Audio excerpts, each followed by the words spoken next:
Hello again, guys. It is I, Freeze 700. We are back with some lore. This time, who would win? 40K or the aliens? Well, this has been a very interesting issue indeed. Now, you see, I love the Alien vs. Predator series. I love the Alien series. I actually like the aliens more than the Predators. So, I've really got a lot of lore on them. I've read the comics. I've played the games. They're really awesome. But could they stand up to 40K? Could they actually win? Could they take over a good significant chunk of the galaxy? Well, I'm going to cover that in depth.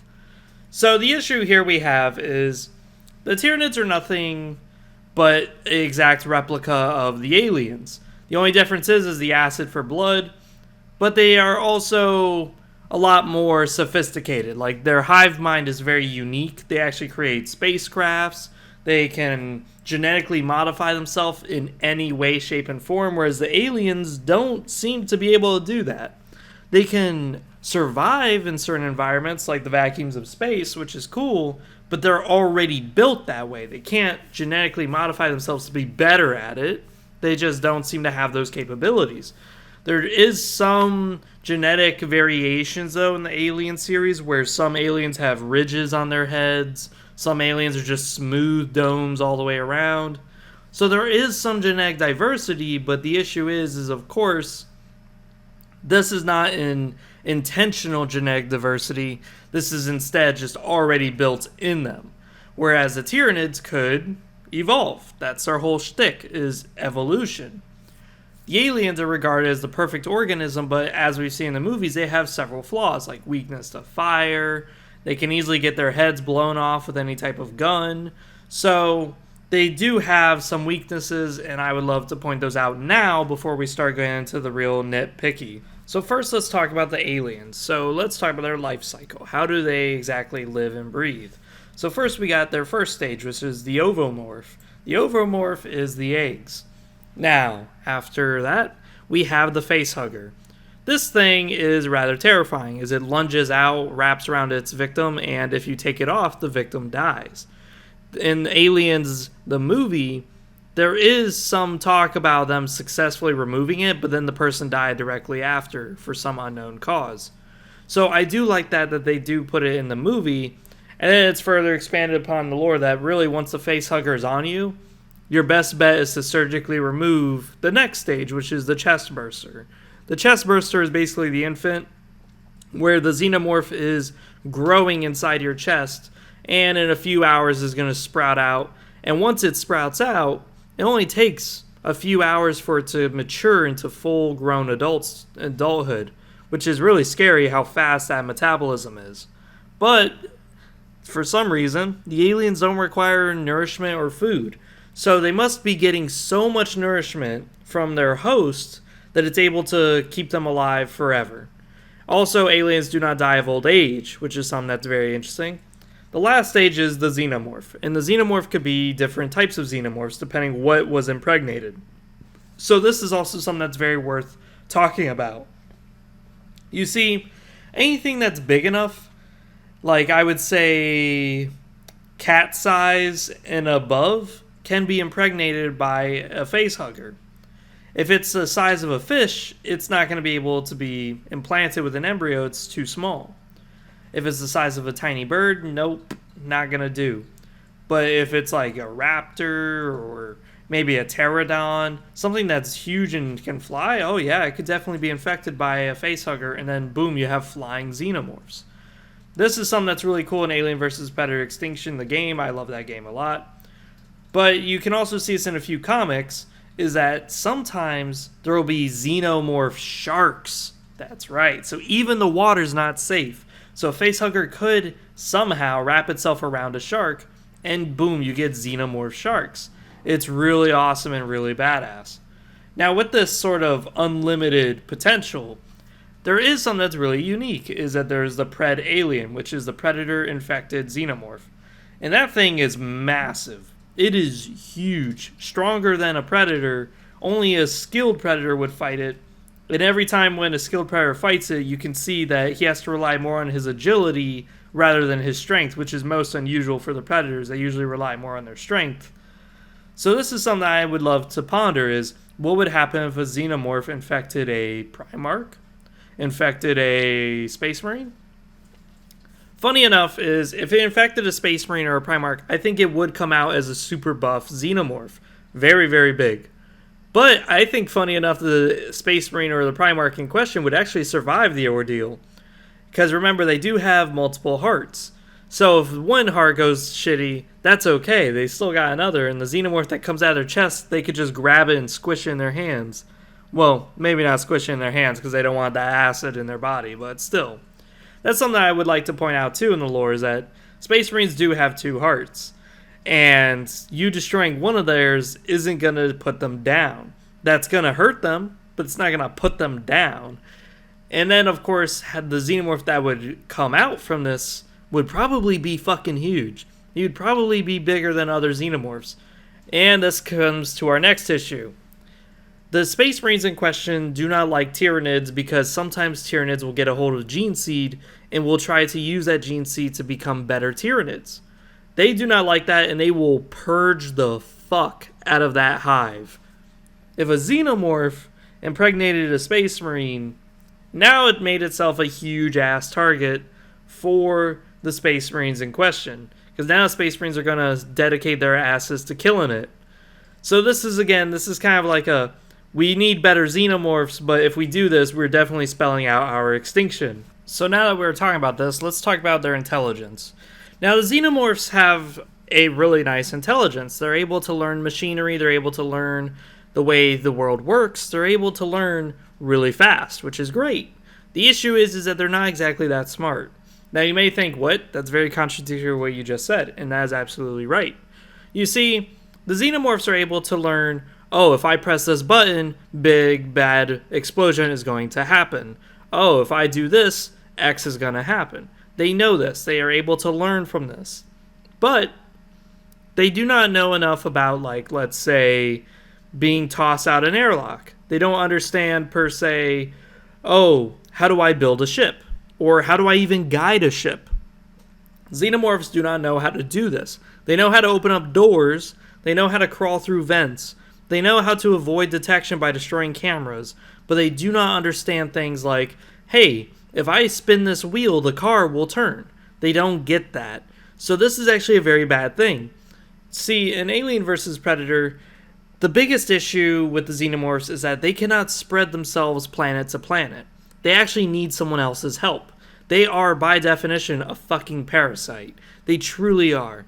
The only way that the alien can go from planet to planet is by ferrying a ride with someone, and hopefully, when the xenomorph gets on that ride, they don't just instantly kill everybody, but sometimes they do, in which case the ship will crash, or bad things will happen, like Alien Isolation. Sevastopol Station is just blowing up because no one's around to maintain it.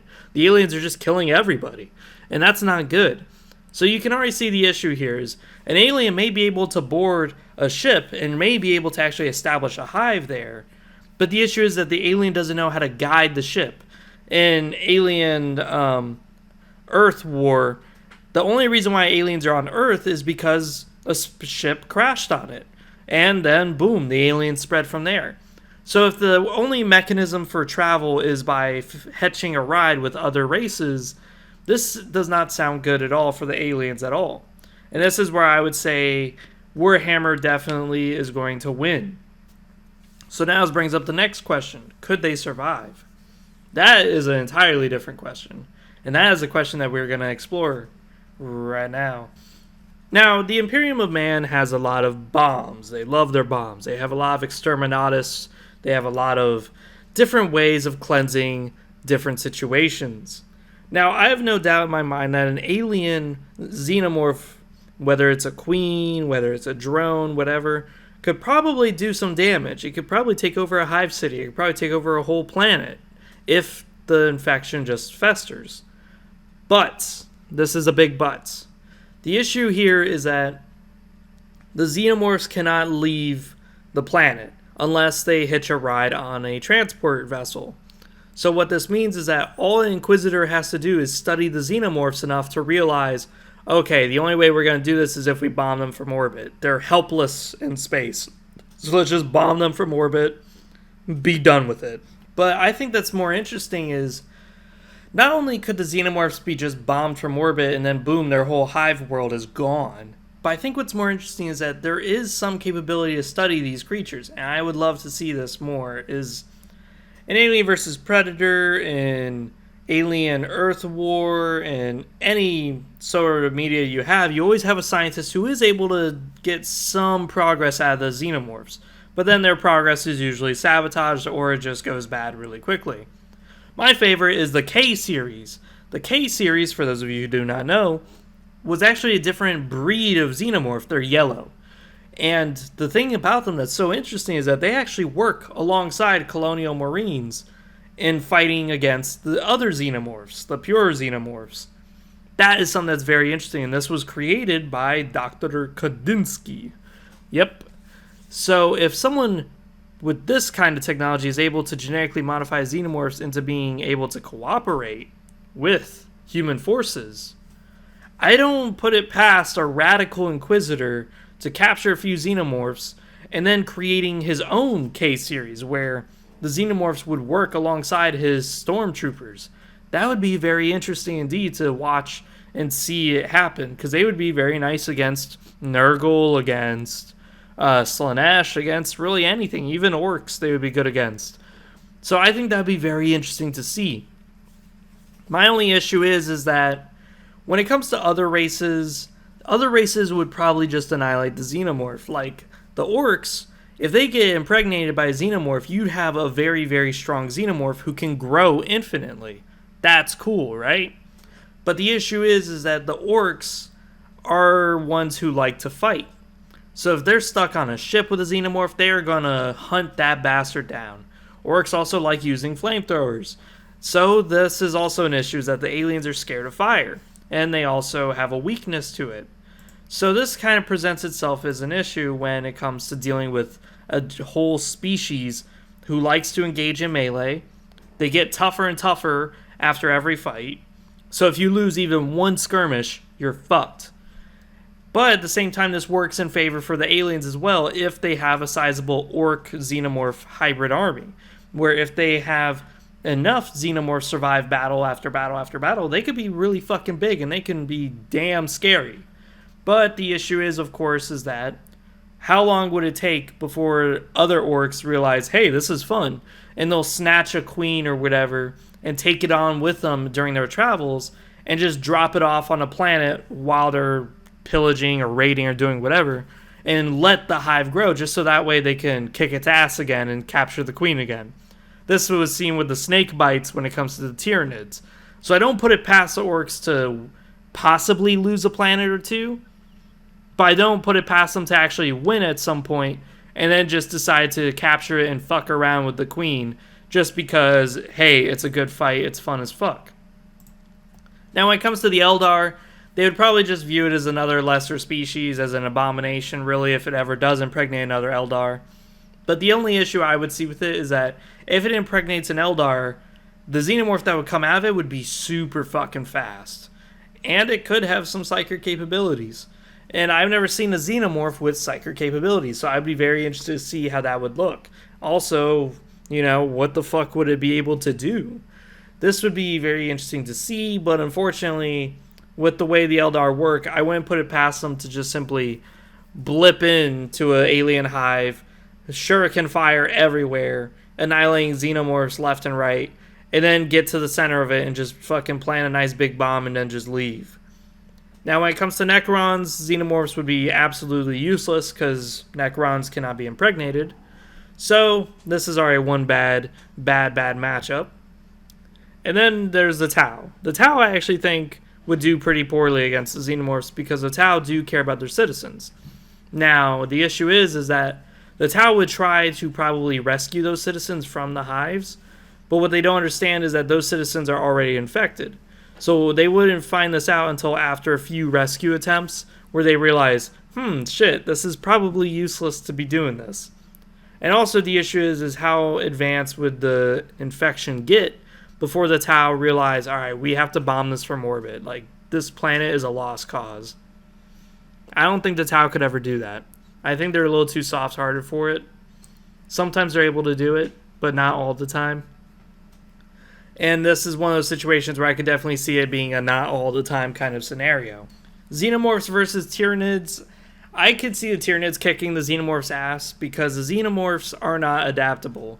The Tyranids are, and this is something that's very important to note, is that all the Tyranids have to do is develop ranged weaponry that could take out the Xenomorphs from a distance, acid resistance, so that way they don't get just absolutely shit on by the acid, and then they pretty much win. That's all they have to do.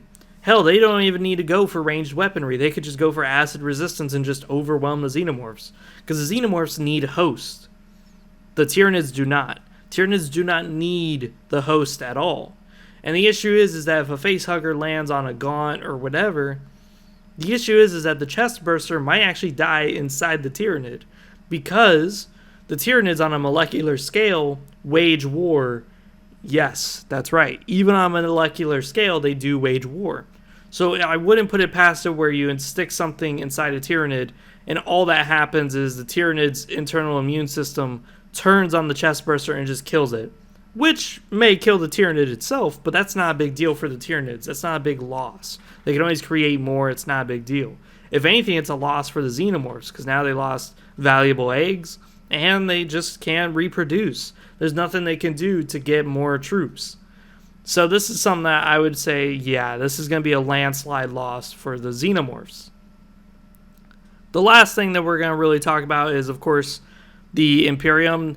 And as I stated before, I think that obviously the Imperium will whoop its ass, but the issue is how many worlds would fall before they realize, hey, we got a problem.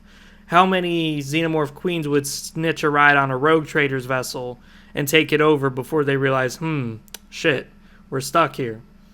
So that's something I would love to see, is just the aliens wouldn't necessarily be wiped out, but they would definitely exist in the universe, and I could definitely see them existing in vessels and being just kind of a myth or a legend where people aren't exactly sure what causes these vessels to crash, but every time a ship crashes, all of a sudden disaster takes place where a hive city becomes besieged, or many people go missing in the underhive, and all of a sudden you got this massive xenomorph invasion, which of course is easy enough to repel if they have things like exterminatus options at their disposal, or even space marines, because all it takes is just a bunch of terminators to go into a hive, put down a bomb in the center of the hive, and then just leave.